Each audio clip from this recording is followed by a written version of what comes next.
and colorectal surgeon at Cedars-Sinai Hospital. Dr. Zuri Morel is with me now to talk more about this. Doc, it's good to see you again, and good evening to you. Good evening to you also. And first and foremost, I just want to say my thoughts and prayers are with our brothers and sisters in Louisiana and other issues. And I appreciate you for having me on. I know a lot of us feel that with everything going on in our world, we don't have control of a lot of things. But I want to tell you that we do have a lot of control over this particular disease. As you previously mentioned, African Americans are 20% more likely than our Caucasian counterparts to be diagnosed with colorectal cancer, 40% more likely to die from it. And there's many reasons for this, but a lot of these deaths can be prevented by us being proactive. Mm-hmm.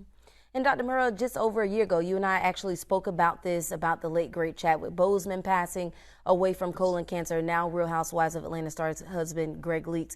Of course, we know that more than just celebrities are dying from this. Why is it that it's killing our black men so frequently? Well, this is multifactorial. So, number one, African American men and women have the same chance of getting colorectal cancer, and that is very high, higher than our other counterparts. And part of it is it's all multifactorial. Number one is socioeconomic status, in terms of also having health care that is not only available but adequate health care. And number three is really prevention. Colorectal cancer can be prevented by a test called a colonoscopy. Now, this colonoscopy, can scare a lot of people, but also for African Americans, a lot of times it's not offered to us at the same rate that it is our white counterparts.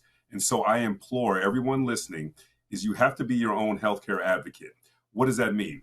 One of the biggest risk factors for getting colorectal cancer is eating a diet that is high in red meat and eating a diet that's high in fried foods, barbecued foods, and broiled foods. Red meat in and of itself is a carcinogen. Moreover, we need about 20 to 25 grams of fiber in order for us to eliminate properly, along with eight-ounce glasses of water. And let me tell you where the hope is. So when you look at African Americans, yes, we have one of the highest rates of colorectal cancer in the world. But do you know where two of the lowest rates are? Uganda and Nigeria. And so the reason for this is, there's hardly anything that separates our genetic makeup from a Caucasian person, right, let alone anything that almost separates our genetic makeup from an African, as an African American. Yet colorectal cancer in Uganda is almost unheard of. And the reason we believe is, number one, there's a lower rate of obesity there. There's very little red meat consumption, and they eat a diet high in fruits, vegetables, and fiber.